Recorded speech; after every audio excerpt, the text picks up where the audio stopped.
Hi everybody, my name is Stefan Molyneux. I'm the host of Free Domain Radio. I hope you're doing well. So we put together a report, some of which is original, some of which is taken from a Heritage Foundation survey, which is really aimed to give you the essential information that you need to navigate all of the challenges of sex, marriage, childhood, and get to the happy plateau of a rich and fulfilled life. So I hope that you will take the time to go over this. This may be the most important information you will see this year.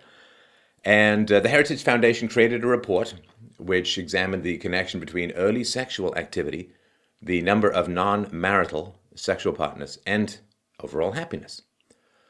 The report used data from the National Survey of Family Growth, a government-funded survey conducted in 1995, to a nationally representative sample of approximately 10,000 women, or a day in the life of Wilt Chamberlain, between the ages of 15 and 44. Men not included in the National Survey of Family Growth, so not included in this final report. So let's just go through a little bit of history before we delve into the present. One of the fascinating things about studying history, and I have a graduate degree in history from the University of Toronto, you study history, you realize a lot of it is the same damn story over and over again, just with different costumes. And this idea of free love, of just have sex with whoever you want, easy divorce, free and easy abortions, and so on, it's not the first time that it's been tried. And the results generally tend to be a photocopy, one with a peace symbol, one with a hammer and sickle, which we'll get to in a moment. So in the 19th century, of course, Marx, Engels, and others promoted communism. And communism, one of its big selling features was free love. Basically, one giant proletariat, baby oil-soaked orgy fest of egalitarianism. And it promised free love, easy divorce, free abortions, and so on. And this is one of the ways in which new ideologies sell themselves to you, is by promising a breakdown of all restrictions. It'd be like if I created sugarism. Hey, all the sugar you want, no negative consequences. In fact, it will be better for you. So, of course, after the Bolsheviks seized power in Russia in 1917, incest, bigamy, and adultery were all dropped from the list of official crimes. Abortion, which was hitherto illegal, was explicitly permitted by the decree of November 20th, 1920. And divorce, which had formerly been very hard to get, could basically be got for the price of a postcard that you would mail to your wife, informing her that your union had been dissolved, you didn't need to register your marriages with the Soviet state or any of that stuff. And this was a massive reversal to almost 2,000 years of Judeo-Christian ethics, in particular the Christian ethics, which said that discouraged sex before marriage, and pregnancy resulted in shotgun weddings, or I guess broadsword weddings earlier in the history of the West, and your goal was to stay together, and so on. So this idea that you could dissolve these pair bonding strategies with no negative consequences, well, let's see what happened. So men would impregnate women quite considerably, and then they would leave. And these were called alpha widows, or can be called alpha widows. So the alpha males, the most attractive males, would have sex with a lot of women and then leave. And then the women would have to try and get child support because, you know, back in the day, you got pregnant, you had to breastfeed, you would be incapacitated for labor to some degree, so you needed resources to survive.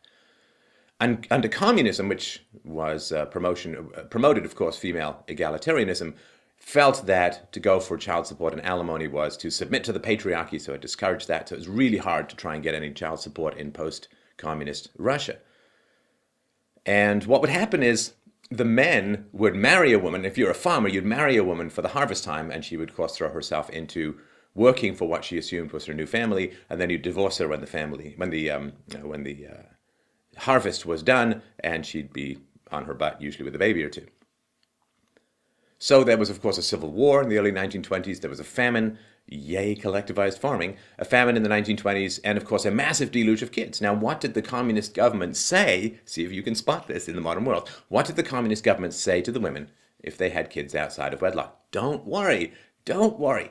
We're going to have government kitchens, government daycares, and if you're working hard, your kids can sleep at the government daycare, free schools, and so basically the state will raise your children should you be otherwise occupied. Well, of course, like a lot of promises from the extensions of state power, what was provided versus what was promised was just a little bit shy of the mark. And so too many kids, too few institutions to take care of them. And the childcare facilities just turned into absolute hell pits of central planning disasters. Conditions were so bad that a lot of the kids who were dumped or placed in these institutions preferred to live on the streets. Now, my friends, choosing to live on the streets in Russia, a little bit different than, say, deciding to live under a palm tree in Tahiti, a little bit colder and a little bit more challenging. These were called besprizorny, which could be translated as sort of stray children. In 1922, there were an estimated 7.5 million starving and dying children in Russia. These can be the fallouts of, without evaluation, without examination as to why these pair bonding rules had developed, just abandoning and abolishing all prior social conventions without any particular planning or forethought. This is the kind of mess that can happen. In Moscow, the number of abortions rose in 1921, so 4 years after the seizure of power by the Bolsheviks. Abortions were 19 per 100 births in 1921. In 1934, there were 271 abortions per 100 births. And this is just the statistic for legal abortions, so a true catastrophe. Now, I've got some videos on YouTube. You might want to check out the story of your enslavement and the manual for tax farmers, a handbook of human ownership, a manual for tax farmers, in which I put forward the argument that, in general, citizens are tax livestock. Now, when your livestock is not breeding, you have to do something about it. And as birth rates crashed and as abortion rates rose, again, we can see this happening throughout the world. Although, to be fair, abortions in the US have declined considerably to around the same levels as was around when Roe v. Wade came in. That may have something to do with the morning after pill, which would not be registered as an abortion, but that's a fair fact. So, devastation of World War I, Russian Civil War, famine of the early 1920s, and then the even more disastrous famine, particularly in the Ukraine of the early 1930s, just did not allow the population to grow. And of course, the Soviets wanted this massive industrialization, and the birth rate was actually declining, and the rate of abortions was increasing. So the state began to pursue these natalist or pro-birth policies to combat what was functionally an ongoing demographic disaster. Yes, I am in fact talking about Russia in the 1930s, not Europe in the current age, but we can see some similarities, of course. So between 1936 and 1944, abortion was once again outlawed and criminalized. Childbearing was encouraged through government subsidies. Divorce became very difficult and expensive. Marriages were re-regulated and were not legally recognized unless registered with the state. And simultaneous to this, medals and honorary orders were established to recognize the contributions to the proletariat of mothers who had 5 or more children. Pregnant women were allotted more maternity leave and additional rations, and adult men and women with few or no children were subject to an extra tax.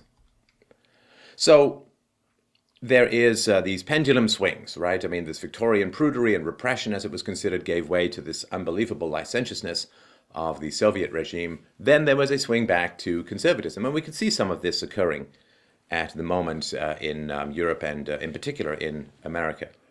So this is just an example to show how, as they say, there's not that much new under sun or moon, but this has all been done before. So let me just pop up to the little corner here, and let's start going into some of this data. So let's look at the number of lifetime sexual partners. I'm not going to read off all of these numbers. If you're just listening to the podcast, this is one presentation you really want to skip over to youtube.com/freedomainradio to peruse in more detail. So I'll just describe audio, from an audible standpoint, I'll just describe the trends.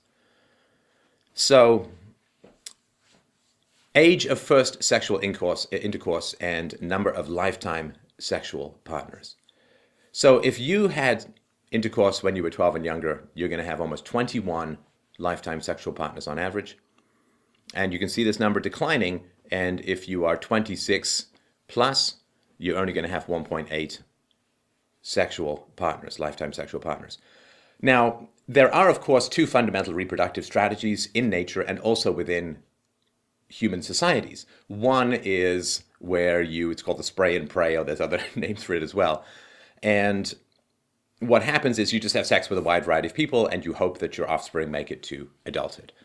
And this has a lot to do with fatherlessness, and this also has a lot to do with incredible social dysfunction, as we'll talk about in a few minutes. The other is where you pair bond and you heavily invest in your children, a stable, cohabiting, marital union, at least for the duration of the maturation of the kids, so 20, 25 years at the outside, 25 years when the brain finally sort of matures. And the more sexual partners you have, the more you are biologically programmed to pursue this spray and pray reproductive strategy, which is kind of what frogs and turtles and other animals do, whereas mammals tend to focus a little bit more on the long-term pair bonding and investment strategy for kids. So this is not just, variety, hey, it's a spice of life, but this fundamentally undermines social cohesion and social stability, really civilization itself. The more sexual partners you're likely to have, the more society is programming itself for short-term reproductive strategies and a lack of investment in children. So, number of sexual partners per year outside of marriage. And if you are sexually active, if you become sexually active between the ages of 13 or 14, you have a sexual partner turnover rate that is 4 times higher than those who become sexually active in their early 20s. If it's 12 or younger, you have almost 2 new partners per year. If you are in your early 20s, it's 0.3 per year. So these are, again, foundational things to understand when we try to figure out what's going right and wrong with society. Let's look at sexually transmitted diseases. Age of first sexual intercourse. If you are 12 or younger, then you are likely to be infected at a rate of 20%. 20% of those will be infected. 18% of girls who began sexual activity at the ages of 13 or 14 have contracted syphilis or gonorrhea, chlamydia, genital warts or genital herpes, or self-report a high likelihood of HIV. And as you can see, once you start to get into your early 20s, mid-20s, it goes down to 4.9%, 26 plus 4.3%. And of course, some of these sexually transmitted diseases stick around for your whole life, can interfere with fertility, can have serious health consequences. So this again is important. Early sexual activity makes you much more likely to be a carrier of STDs. Number of non-marital sexual partners, STDs. And this is, have you ever been infected? And remember, this is the cutoff is 44 years old.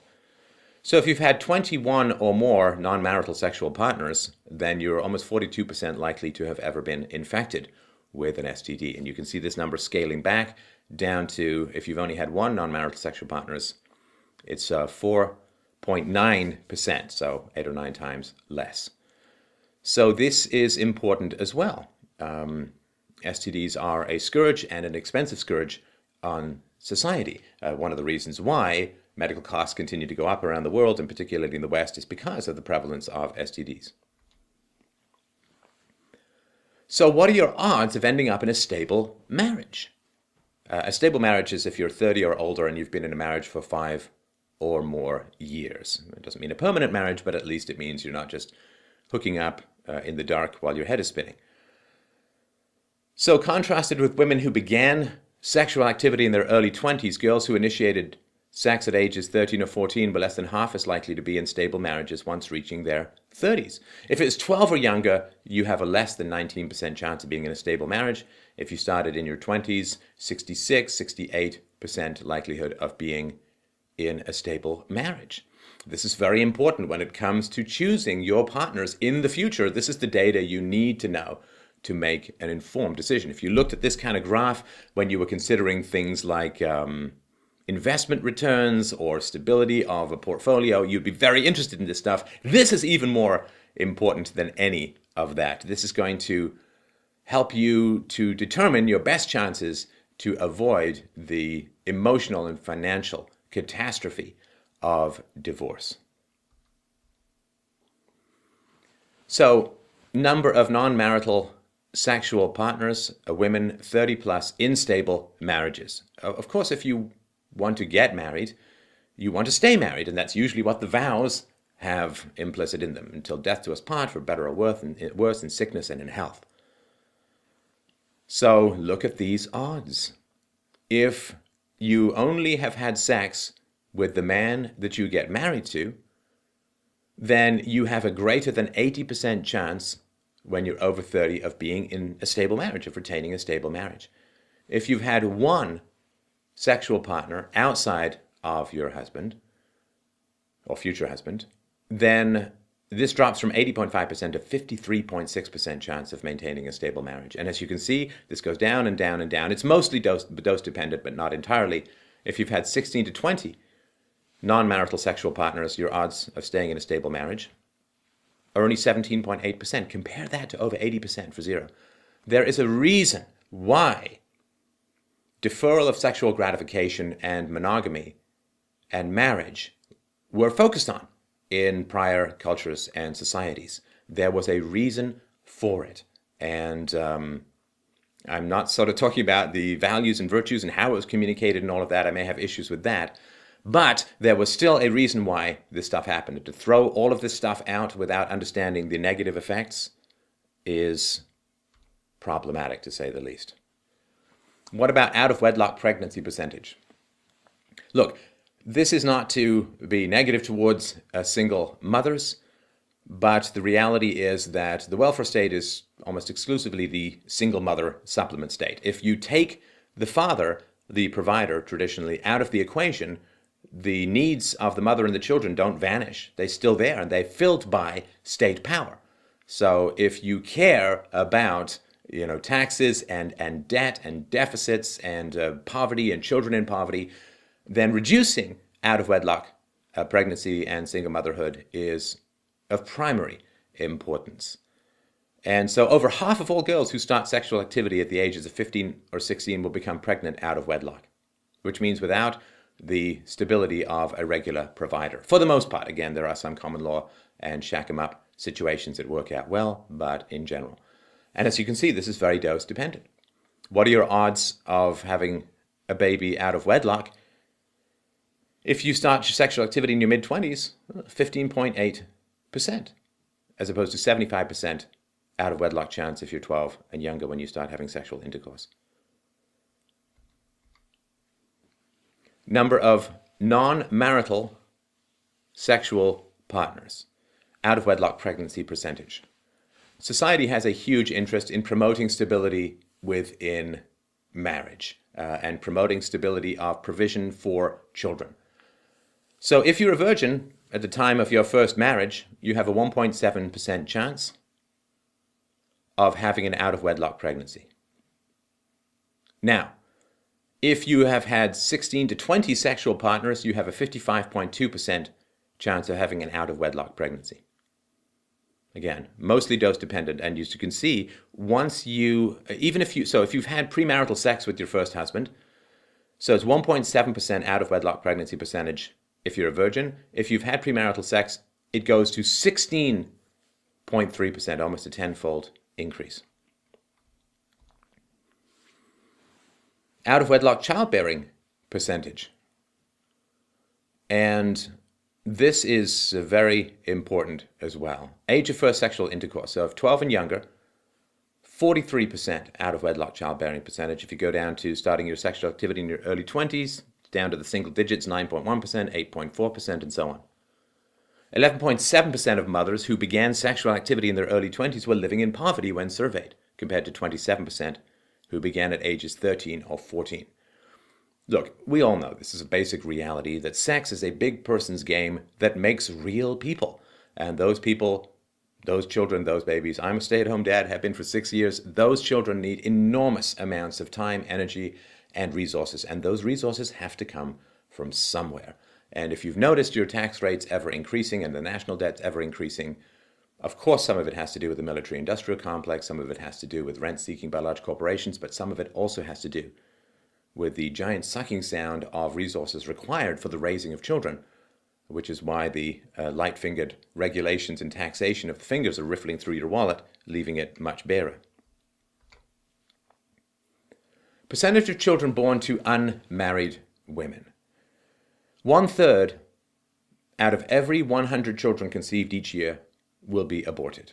1/3 will be born out of wedlock, and 1/2 of those born to married parents will see their parents divorced before they reach the age of 18. This is a catastrophe for the children, as we will get into in a few minutes. But if you look in 1950, about 4% of children were born to unmarried women, and it seems to have leveled off in the last few years, but it's over 40% now. And this just means the government has to get bigger and bigger and bigger, and social transfers from the unborn. I mean, you're basically stealing from the infants' children to be in order to give money to their unwed mothers and to give medical resources and to give schooling and educational resources to the mothers now, which is a huge and challenging problem. We're having children dropping them into a well of poverty because there are not stable providers around. What about a woman's chance to have had an abortion?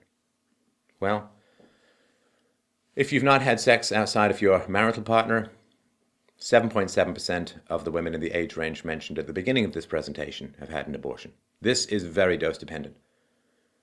By the time you get to 21 or more non-marital sexual partners, a woman is more than 50% likely to have had an abortion.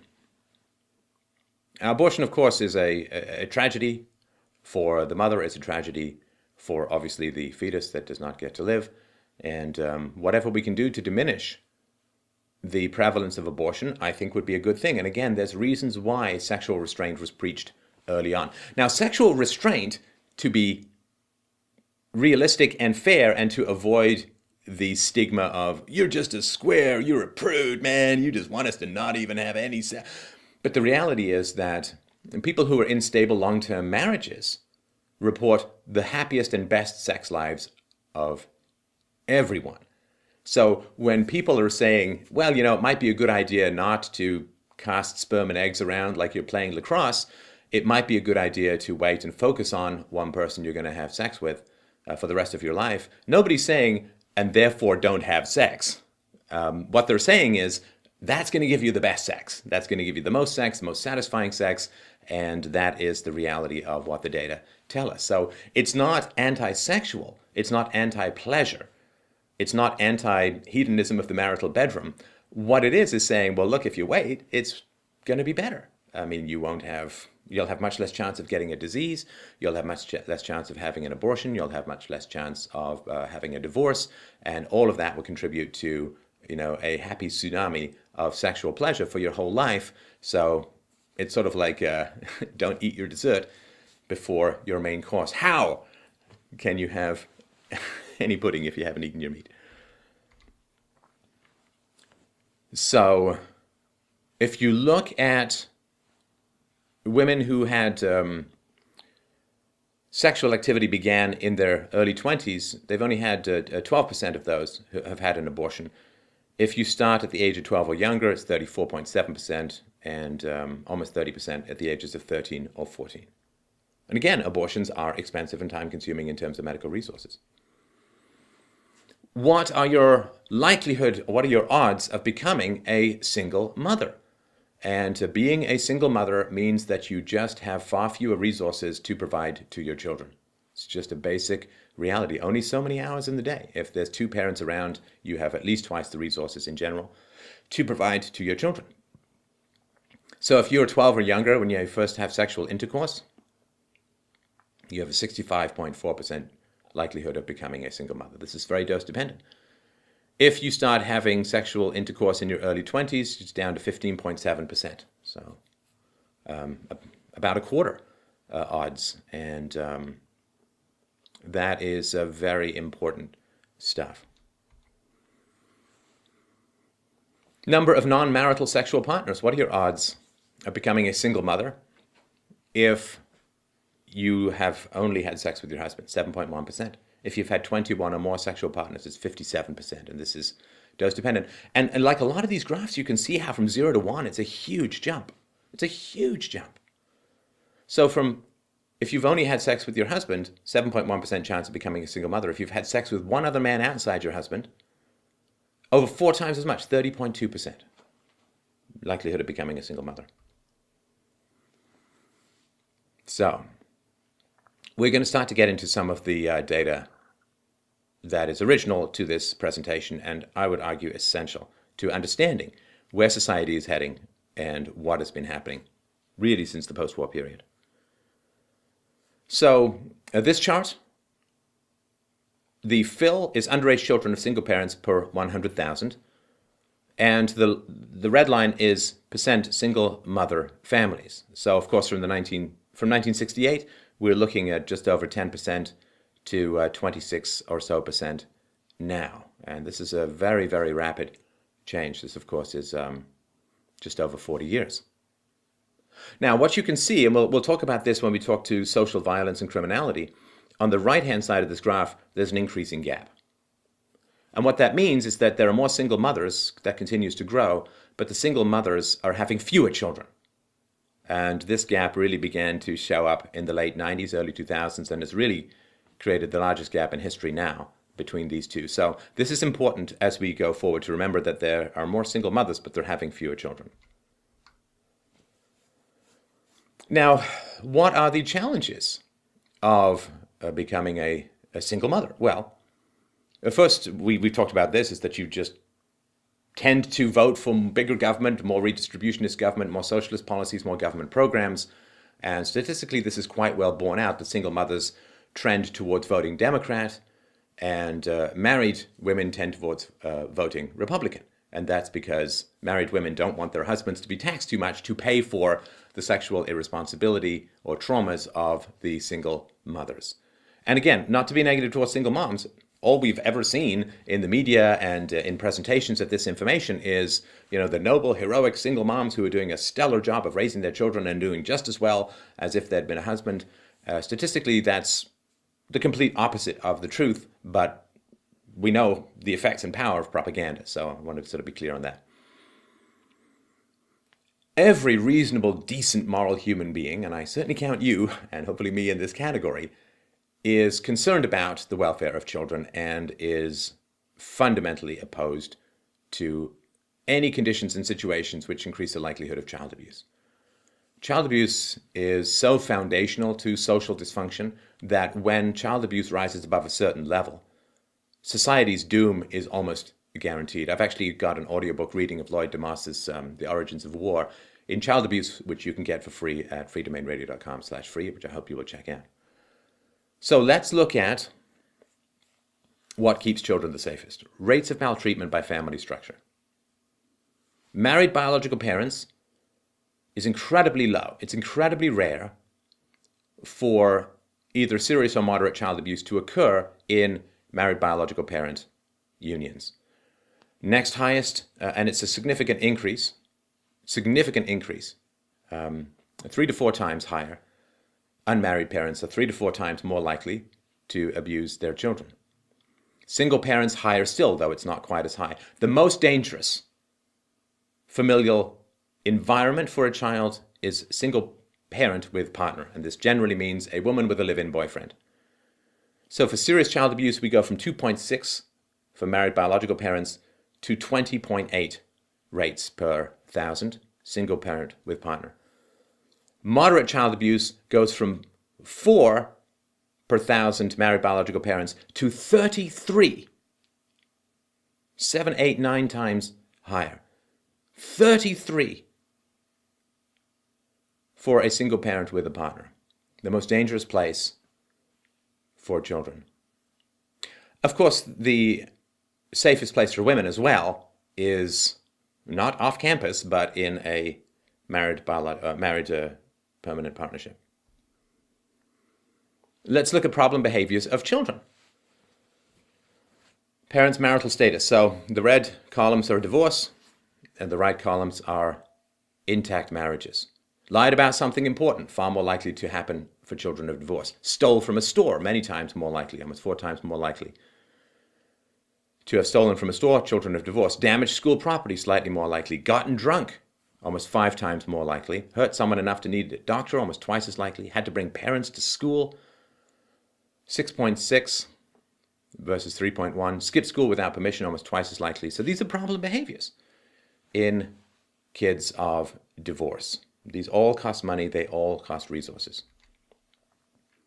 Now, let's look at this track. Violent crime and single motherhood from 1960 onwards. Violent crime rate rises to track with single motherhood. Now, there is a gap here on the right-hand side. The violence tended to peak in the early to mid-90s. It's been declining since. Now, there are a number of reasons for that, and nobody knows for sure what they are, least of all me. I would hypothesize that the internet, video games, and so on have all created a better to be indoors situation to vent. Plus, of course, single moms are having fewer kids, and therefore there's going to be a drop in violent crime.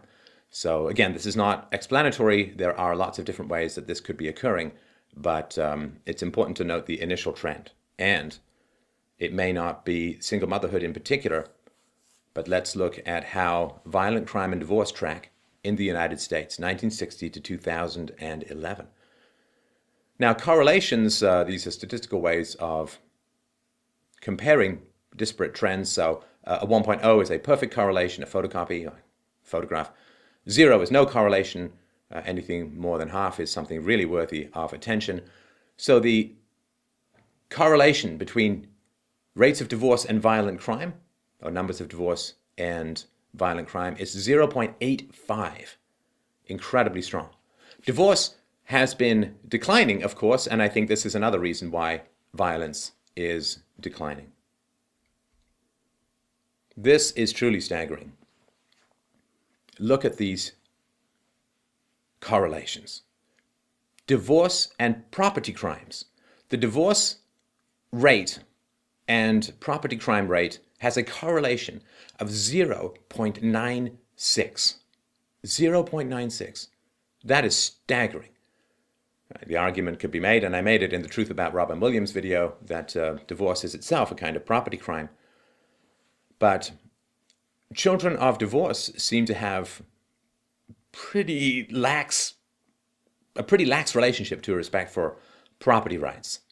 So this is why you need an alarm system. This is why your car has gone missing. This is why you have problems. This is why you don't feel secure. This is why you roll your windows up. Because there is this, has been this epidemic of divorce, which again is beginning to level off, and we're going back into hopefully not too much of a pendulum swing the other way.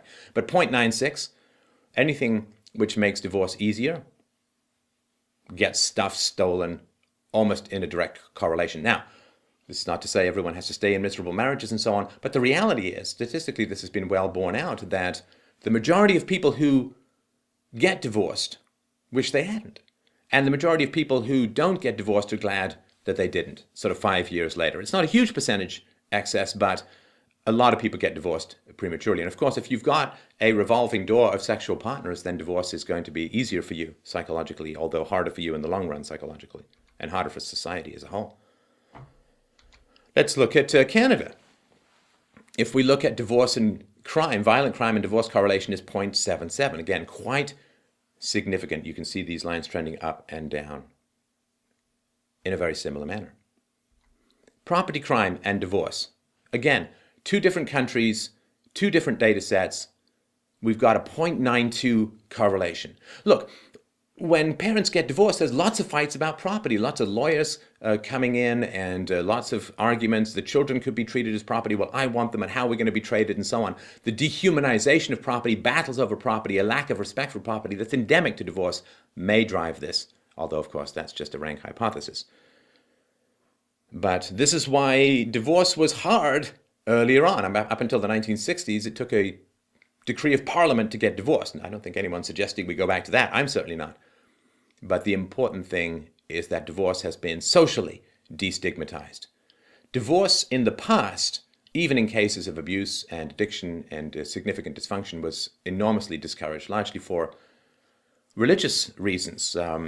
Erin Pitsey, who's a noble and heroic feminist warrior for truth and virtue, who's been on this show, and you can see interviews with her here, When she opened up the women's shelter back in the day, this is many decades ago, women would show up black and blue, and the priests and the rabbis would all descend upon the women and order them to go back to their husbands. And this is, of course, terrible stuff and should not be countenanced. However, this has kind of changed now to the point where the significant majority of divorces are initiated by women, and the number one reason for the women initiating divorce is not abuse, not alcoholism, not neglect, but dissatisfaction. Kind of rubbing me the wrong way at the moment. Mushroom cloud where the family portrait used to be, and then you get soulful pink songs. So, mothers living in poverty, percentage. Age of first sexual intercourse, 12 and younger.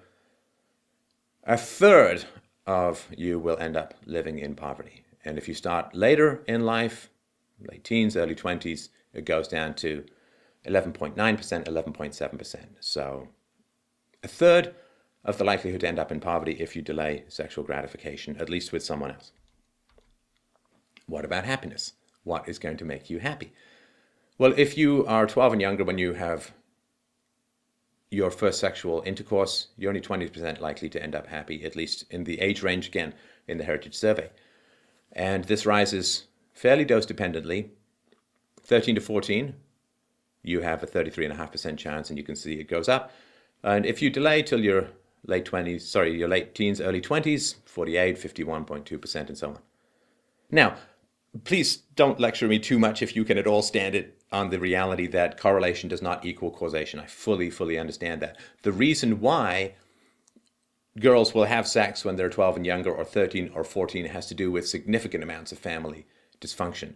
And with the early menstruation, that appears with father absence, and with the fact that women who report being closer to their fathers end up being virgins much later on.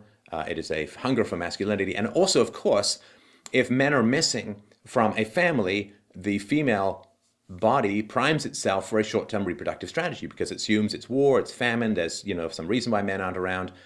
The way that you conduct yourself sexually and romantically actually programs the bodies of your children for particular reproductive strategies. And they're not impossible to shake. You can change over time, but it's hard to do so.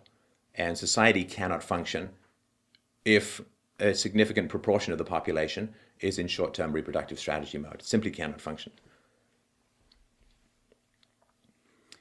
Number of non-marital sexual partners. Again, we're looking at this number. If you've only ever had sex with your husband, 55.9% chance of being happy, down to 32% chance of being happy if you've had 21 or more sexual partners. So this is what I mean when I say this delay of gratification for intercourse is not about be repressed. It's not about be a prude. It's not about be Victorian. It's about, wait and get it right. Be happy. What about depression? Well, age of first sexual intercourse, 9.4% chance of being depressed if it was 12 or younger, down to 2.9%, 23, 25, and so on. Significant declines. So avoid depression. Delay intercourse. And number of non-marital sexual partners, if you've had none, you've got a 2.8% chance of being depressed. If you have 16 or 20, an 8.3% chance of being depressed. So again, these trends are very clear. So these are the facts of the matter. And I did not know these in the past. I'm always trying to find better information, a more compelling, more actionable information for you to live a happier and better and more fulfilled life. And in particular, my focus in this show has always been on improving the quality of children's experience in life, in societies, and in families. This lie that thousands of years of socially refined restraints upon sexuality, the delay of gratification that is necessary to build stable families, necessary to build a quality and safe environment for children. The idea we're all tempted by it, let's just step into the porn set and go at it like, octopuses throwing their tentacles around. But the reality is that short-term gratification is sugar. It's sugar. And we all know that our bodies have evolved to want far more sugar than we can healthily process because we needed the incentive to go get the sugar, right? But the same thing with sexuality. We live in this hypersexualized world, And our bodies are designed to want far more sex than is good for us and good for society. And I mean by that in terms of variety of sexual partners. Pair bonding and so on. Sex is a great way of staying close, of enhancing the pair bond and so on. So there are a near endless set of negative outcomes that have been uncorked by taking this genie of fantasy, recreational, consequence-free sexuality out of the bottle. And we see this in movies all the time. It's like, hey, let's meet for a latte and shag in the toilet. And this never seems to lead to pregnancies or STDs, and occasionally you get Glenn Close popping up in your kitchen as a bunny boiler. But for the most part, it is all consequence-free, all recreational. Like, sex is just a toy for you to enjoy. It's like, no, sex is the reason why we're here. Sex is the reason it's a big person's game that makes real people. So it's important to know, and this is the information I want to get across to you, if you view sex as just this personal proletariat plaything of infinite personal pleasure, well, the odds are that it's going to end badly for you. And like really badly. Not just STDs, which are bad enough, but unwanted pregnancies, abortions, divorce, children growing up alienated and unhappy and problematic. And, you know, it's the old thing. If you don't have time to get it right now, how on earth are you going to have time to get it right later if your kids have gone off the rails? So find the right partner. I've made the case, and you can get this in the free book, Real-Time Relationships, The Logic of Love, that love is our involuntary response to virtue. If we're virtuous, find the right person, find someone you can love, find someone you can respect, find someone that you can treasure. You know, someone told me when I was young, it was a neighbor of mine actually in England. He said, you know, if you don't get married and stay married, you can maybe date 10 or 20 people or maybe a little more over the course of your life. He said, but if you get married and you stay married, you get to date thousands of people because you and your partner are constantly changing and constantly growing. And it really, really stuck with me. And I've been blissfully married for over 13 years now, and we're going to be together until we're on the table at the Jeffersonian. So the negative consequences are huge. STDs, out-of-wedlock pregnancies, out-of-wedlock births, single motherhood, the giant increase in the in-state power and indebtedness and taxation to pay for all of this stuff, single-parent homes. Coming from a single-parent home is that factor alone is the biggest single predictor of a negative outcome for a child, more than socioeconomic status or race or any of those things. And again, it's not to say that all single moms are bad, but we're just looking at the statistics. Maternal and child poverty vastly increase with this sexual revolution, which is just the same late Roman Soviet mess that's happened before. Decreased marital stability and happiness makes the lawyers happy, but look, statistically women, and children in particular, but women are by far the best off if they, well, let's just say women are the best off if they restrain their sexual activity within the confines of a marriage. They're happier, they're sexually more fulfilled, they're more secure, they're physically safer, and their children are safer.